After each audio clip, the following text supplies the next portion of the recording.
before I wait. Till I die, I'm wide awake. Presidential tiger face. Heavy metal inside the waist. Made back with the quiet drapes. Rose getting high grades. Guess who's buying a lottery ticket? I am. I was almost very close to my prediction, unfortunately, against my Jets. I predicted 34th to 17, ended up being 31-17. Where do I start? I don't think we played bad at all. I thought, Geno Smith was consistent the first half. I thought wide receivers were getting open for the most part. I thought defense played well. Really what it came down to is we made sure that we gave them, when the Broncos had possession of the ball, we made sure it was either on their 10-yard line, 15-yard line, making sure they have a long ways to go to our end zone. And that's something that we did very well. But what really screwed up the game was our big punt returner over here dropping the ball and causing that fumble to happen. That kind of turned things around first half and caused us to trail. I believe we were trailing 17-7 by halftime. Not exactly sure. Running game stinks. What's new there? Chris Johnson, get out of here. You gotta just get out of town, go back to Tennessee or whatever you have to do because you are worthless. You're a waste of money. The play calling, I thought, overall was much better, less predictable.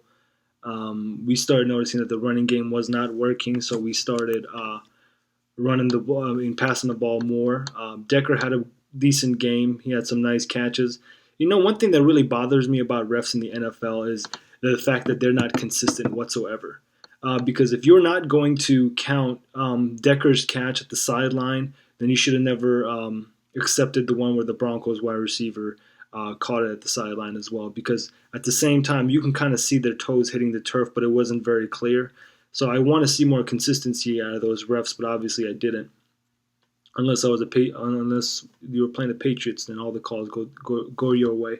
But again, what it really came down to is one thing I do want to mention is Amara had a really good game. I believe he had over 8 catches. That he had that silly drop when nobody was around him. Also had a touchdown, so good job. The other positive note about this game was Greg Salas. I really like this kid. I think after the catch, he's very versatile and just really tries hard to gain more yards. Kind of reminds me of Lavernius Cole. So that's that. Second half came around. At the fourth quarter, our defense played much better.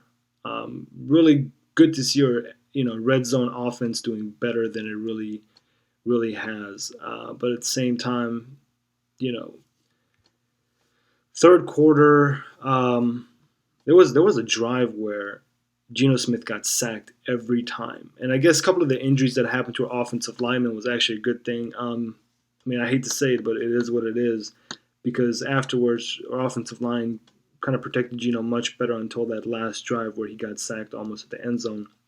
But Brian Winters went out with the injury, and we got Ibushi in, which is a Middle Eastern football player. You don't see a lot of that.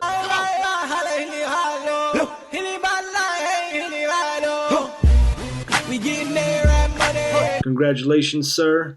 Way to represent, the Sandmans. But Milner is injured. He's out with an ankle injury. What's new? Feel bad for the guy, but good grief, you've been a waste of draft pick right there and there. Why didn't Adams play cornerback earlier? That guy's really good. Something about wearing number 24 for the Jets. Just got this guy playing amazing. Pryor, you're garbage. I really mean it. You stink at coverage. You're a good hitter, but man, this guy has caused us a touchdown against the Bears, has caused us a touchdown against the Packers, has caused us a touchdown, in this one against the Broncos. This guy cannot cover. He's always expecting some sort of help. He's not there. Other corners are expecting his help. He's not there. But again, in the open field, he's a good tackler. The other good thing that we've done over the past 3 weeks is having Landry up there as a safety, and just to give that team some experience in defensive backs. But at the end of the day, we're 1-5. We're at the bottom of the AFC East. I don't know what the changes at this moment need to be, but good grief, we got to shake it up a little bit. You know, as much as I like to see Rex in this position, I really don't think it was the play calling. I just think, it just came down to giving Peyton Manning enough time in the game for him to be able to capitalize on some of our mistakes. So, thank you guys for watching. Please comment. Again, thank you to all our subscribers. Keep watching our channel. It's been a really sour year for the Jets. Too bad I can't be too optimistic about it. But again, Nick's season is coming. It's right around the corner, so please stay tuned. Now there ain't no way that you can kill a beast dead. I got Middle East women and Middle East bread. I got oil well money in the desert playing golf. Dope J Shorts, dashiki with a Louis scarf. Chest cold down.